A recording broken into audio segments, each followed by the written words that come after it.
You know that specific moment when you can feel something shifted inside you, even though nothing actually happened on the outside. No explosion, no big announcement, no dramatic movie scene with rain falling. It's quieter than that. It's more like realizing the air feels different at the end of the day. You can't point to the exact minute the season changed, you just know in your bones that it did. Maybe that's exactly where you are right now. Tired in a way that sleep doesn't fix. Frustrated not because of one big disaster, but because of the loop. The same kind of conversation that goes nowhere. The same kind of relationship that leaves you empty. The same promise to yourself. This time will be different. That you build on Monday and break by Thursday.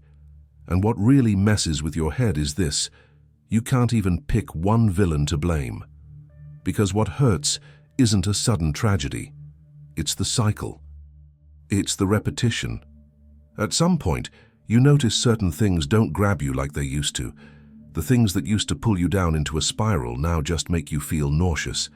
The drama that used to trigger an instant reaction now just feels heavy, exhausting. Not because you went cold or numb, but because some deep part of you finally got it. Your energy is your life currency, and you are done spending your life on what makes you smaller. And then, a truth hits you that changes the whole game. Sometimes your new beginning doesn't show up as excitement or joy, it shows up as refusal. A quiet, enough. I'm not negotiating with myself anymore. An, I refuse this, said under your breath, with the kind of calm firmness that only shows up when you realize staying the same is also a choice, and it's a choice that's killing you slowly. That is the turning point. Not when the world saves you. Not when someone finally understands your side of the story. It happens when you, tired of explaining why you're hurting, stop betraying yourself in tiny daily doses. When you look at the thing that has you stuck, that habit, that relationship, that addiction, that fear, and you say it clearly: I refuse this, and listen, this doesn't need to come with a fight, a scandal, or a speech for an audience. Real transformation often starts with no noise at all. Like a door you gently lock from the inside.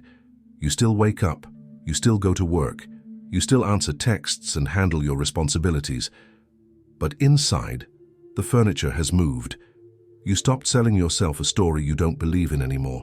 You'll notice it in the small stuff first.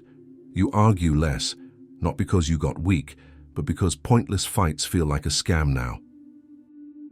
You explain your pain less to people who don't have the range to hold it. You're tired of halfway situations, those gray areas that cost you everything and give you almost nothing back. And for the first time, you start choosing peace over being right, direction over approval, truth over comfort. The drama that used to feel inevitable starts to feel overpriced, not because you became passive, because you became clear. You start seeing how much of what you called intensity was just anxiety wearing a costume. How much of what you called love was actually just a fear of losing. How much of what you called destiny was just unhealed repetition. And here's a big one, so pay attention. You're not broken because you can't take it anymore. You're waking up because you can't take it anymore. There is a massive difference. That exhaustion isn't proof you failed. Sometimes it's your soul basically screaming, stop carrying what isn't yours. Stop living an old script just because you memorized the lines. That's why this part feels so confusing, because on the outside, your life might look fine, stable, but on the inside, you don't fit in your own skin anymore. You look at certain goals and you can feel it in your gut. That's not me. You look at certain people and realize you became a shelter for storms that aren't even yours to weather. You look at your downtime and finally admit it. That's not rest, that's escape. And the deepest shift is this. You stop asking, why does this happen to me? And you start asking, okay, what am I going to do with this now? That question is the bridge. It's you stepping out of victim mode and into author mode. It's not pretending it didn't hurt. It's not minimizing the scars. It's giving your pain a new assignment, not a punishment, but a doorway. Because pain that's only pain becomes a cage, but pain as information becomes direction. It shows you exactly where you've been abandoning yourself, where you've been accepting crumbs and calling it a meal, where you keep saying, "I'm fine," when your throat is tight, and every time you see it and still keep going the same way, it hurts more. Why? Because your awareness isn't buying the lie anymore. You can't unsee it. This is where the seed comes in. A seed doesn't grow because someone claps for it. It grows because at some point, the pressure inside becomes greater than the pressure outside, and the shell has to crack. And cracking doesn't feel like growth, it feels like destruction. It feels like loss, like the end. But it's the beginning happening the way real beginnings happen, by breaking what got too small for who you're becoming. You might be in that crack right now, and maybe you're trying to skip the uncomfortable part, waiting for a sign, waiting for certainty, waiting for life to prove it's worth the risk. But transformation isn't a spectator sport. It's a practice. It's responsibility and action. Without applause, without guarantees, and often without company. And responsibility here isn't blame. It's power. It's accepting that maybe nobody is coming to rescue you from the pattern you keep repeating, and that's not cruel. It's actually the most freeing thing in the world, because if you walked into the cycle, you can walk out. One small step a day, one different choice when the autopilot begs for the old one, one honest refusal when the old version of you tries to bargain for comfort. You'll notice your tolerance dropping, not out of arrogance, out of self-preservation.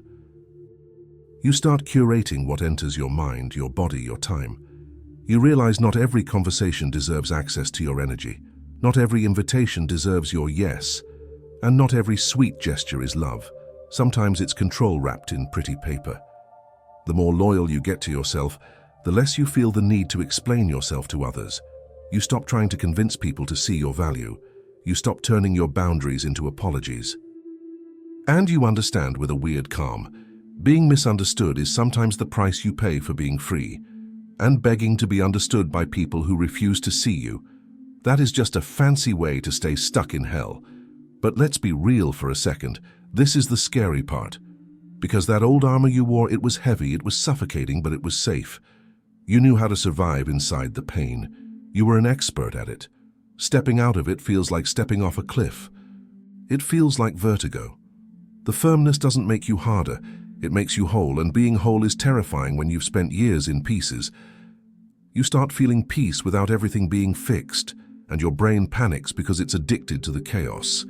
You breathe with more space, and the silence feels loud. You realize that so much of your control was just fear trying to drive the car. And yes, the future might feel less planned now. But maybe that's what maturity actually looks like. Maybe you're leaving the proving phase and finally entering the living phase. Maybe you're letting go of dreams that were really just pressure in disguise, goals that were really a desperate plea to be accepted, paths that were really a way to run away from yourself. You don't have to burn your whole life down to the ground today. You just have to stop feeding the things that drain you. It's practical. It's getting more sleep. It's saying one hard no this week. It's cutting off a conversation that humiliates you mid-sentence. It's coming back to one small promise you make to yourself. Your body knows. It knows when you stop hurting yourself in silence. Because you wore that armor to survive, and it helped. Yeah, we honor that. It protected you, hardened you, got you through the worst years. But armor has an expiration date. At some point it stops protecting and starts suffocating. And you feel it as weight, irritation, numbness, a sudden impatience with things you used to tolerate for years. That's the signal. That's when you realize, I don't want to live in survival mode anymore. Not because life turned perfect, because you decided your story won't be written by fear, scarcity, guilt, and repetition anymore.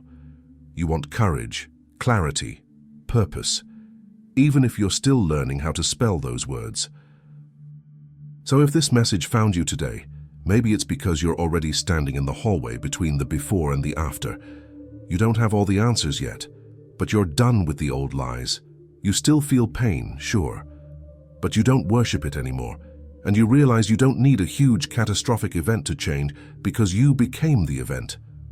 Don't turn this video into just another theory you consumed. Turn it into action. Today, pick one thing, just one.